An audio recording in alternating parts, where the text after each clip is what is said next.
Hello అండి అందరికీ. ఈరోజు ఒక healthy and tasty breakfast recipe చూపిద్దాం అనుకుంటున్నాను. అదే పెసర దోస అండి. సో, ఇది చాలా సింపుల్, ఈజీగా చేసుకోవచ్చు. చాలా బావుంటుంది.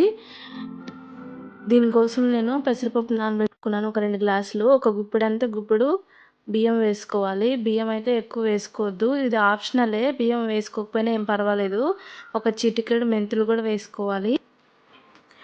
గుండు పప్పు ఉంటాయి చూసారా పెసలు, అవే వాడండి. అవైతేనే టేస్ట్ బాగుంటుంది. దానిపైన పొట్టు ఉంటుంది కదా, ఆ పొట్టు నుంచే ఇంకా టేస్ట్ మంచిగా వస్తుంది. ఈ విధంగా పొట్టు తీసిన పప్పు అయితే టేస్ట్ రాదు. సో నా దగ్గర ఇవి అవైలబుల్ ఉన్నాయి కాబట్టి ఇవే వేసుకున్నాను. పొట్టు పప్పుతో రుచి అయితే అసలు నెక్స్ట్ లెవెల్ ఉంటుంది.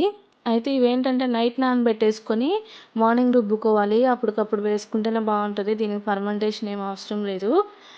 సో నైట్ నానబెట్టినవి ఒక 2 సార్లు కడిగేసి ఈ విధంగా మిక్సీ పట్టుకోవడమే. మిక్సీ పట్టుకునేటప్పుడు దీంట్లో అల్లము ఇంకా పచ్చిమిర్చి కొంచెం జీలకర్ర కూడా వేసుకోవచ్చు. నేను ఏంటంటే అది సపరేట్గా వేసానమాట.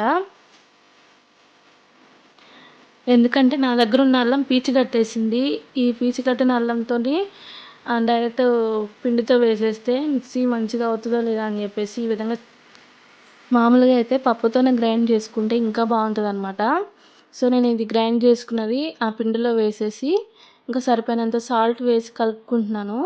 నాకు ఈ బ్యాటర్లో వాటర్ అయితే అవసరం పడలేదు. పిండి రుబ్బేటప్పుడే కొంచెం వాటర్ ఎక్కువ వేయడం వల్ల నాకు మళ్ళీ వాటర్ వేసి అవసరం పడలేదు. మీరు గట్టిగా వేసుకుంటే కొంచెం వాటర్ వేసుకొని కలుపుకొని రెడీ చేసుకుని ఇంకా దోశ వేసేసుకొని సర్వ్ చేసుకోవడమే. ఈ దోశలోకి అయితే కోకోనట్ చట్నీ అయితే చాలా బాగుంటుంది.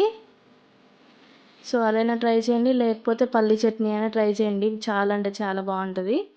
ఇంకా దీంట్లో అయితే కొంచెం ఉప్మా ఉంటే కనుక బొంబాయి రవ్వ ఉప్మా అస్సలు టేస్ట్ అయితే నెక్స్ట్ లెవెల్ ఉంటుంది.